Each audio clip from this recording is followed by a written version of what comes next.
네, 전 이 영화의 좋았던 점이 초반부터 끝까지 뜨거운 영화다라는 생각이 듭니다. 박열이 쓴 시 중에 나는 개새끼로 소이다로 시작을 해요. 그 개새끼라는 단어 때문에 가네코 미코가 박열한테 끌리게 되고 이 감정이 끝까지 유지가 되는 것 같아요. 이 뜨거움이 어떤 사람에게는 굉장히 통쾌하기도 한 그런 뜨거움이 아닌가.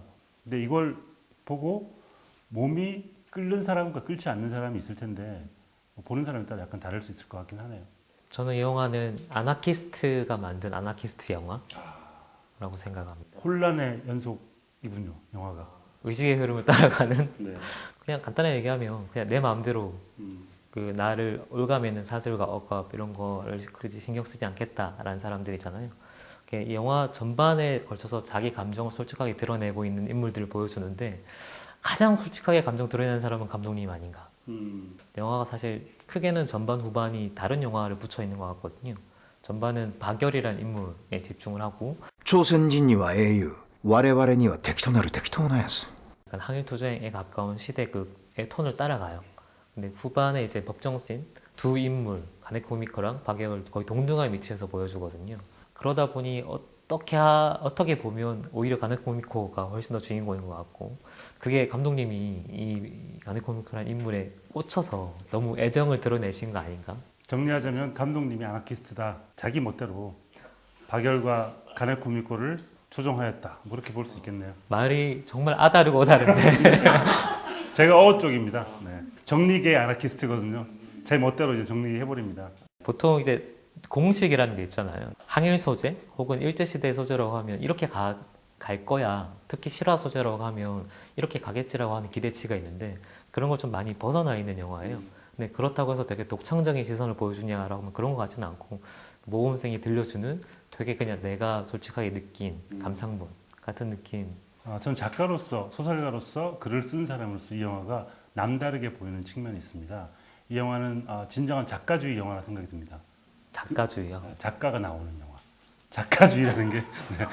왜냐하면 제가 이 여기서는 말장난을 어디까지 받아야 돼? 좀 받아주세요. 이 영화에서는 말과 글이 굉장히 중요합니다. 박열은 자신을 신문하는 검사에게 9살이 많은 사람인데도 반말을 합니다.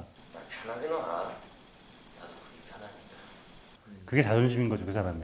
그리고 가네코 미코는 수감되어 있는 내내 글을 씁니다. 그게 그 사람의 자존심인 거죠. 스스로 지켜내고 싶어하는 자존심인데 그 때문에 간수가 가네코 미코의 글을 읽고 약간 감화를 받아요. 심지어 교정을 봐주는, 일본의 교정을 봐주는 그런 일을 하게 되는데 그러면서 가네코 미코가 그 쓴 원고를 출판을 부탁하면서 원고를 주면서 뭐라고 하냐면 시적인 문구나 형용사는 빼주세요라고 얘기합니다. 그게 어쩌면 이 이조닉 감독이 다루고 싶은 역사에 대한 이야기처럼 보이기도 해요. 여기에서 시적인 문구나 형용사는 뺐습니다. 이게 내가 알고 있는 전해들은 역사예요 라고 얘기를 하는 것 같아서 이게 어쩌면 말과 글에 대한 이야기가 감독이 정말 하고 싶었던 이야기가 아닌가. 그래서 이 영화는 정말 작가의 영화다. 네, 그런 생각이 들었습니다. 되게 정확한 지적이신 것 같아요. 그런 톤을 가고 싶었던 영화인 거죠. 네. 나는 감독이 가지 않은 길을 알고 있는 사람이구나. 저는 개인적으로는 이 영화가 좀 아쉽다는 부분이 그거예요. 이게 두 개까지 약간 겉돌고 있는 영화의 목표는 난 최대한 고증에 충실해서 박열을 객관적으로 보여줄래가 방점에 찍혀 있는 것 같은데 또 끌고 가는 동력은 철저히 멜로드라마거든요. 두 남녀의 뜨거운 사랑과 그걸 가로막는 교도소라는 환경 이 코드로 읽히기 때문에 두 가지가 약간 겉돌고 있지 않나라는 생각이 들었어요. 네. 제가 이제 소설 얘기할 때 많이 쓰는 표현인데 어떤 이야기를 쓰고 싶어 한다고 해서 모든 창작자가 그 이야기를 쓸 수 있는 게 아니거든요.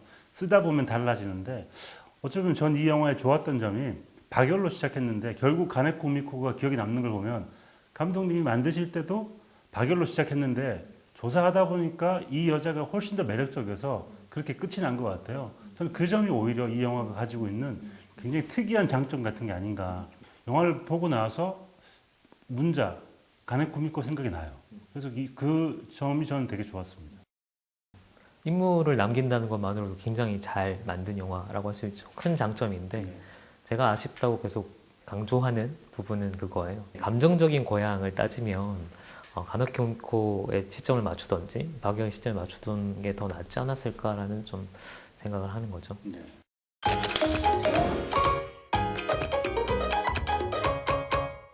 네, 별점과 한 줄 평 시간이 돌아왔습니다. 박열의 별점은 몇 개일까요? 궁금합니다.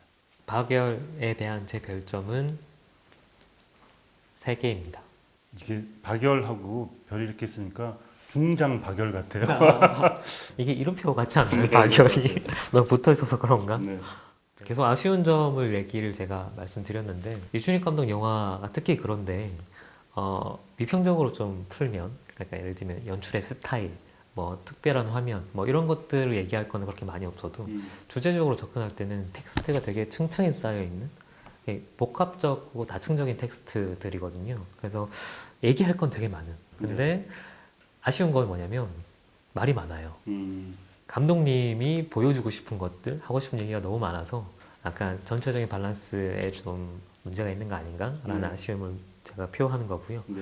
그래서 이 영화에 대한 제 한 줄 평은 정면을 응시하는 시선입니다. 이 포스터에 대한 설명이기도 하고요.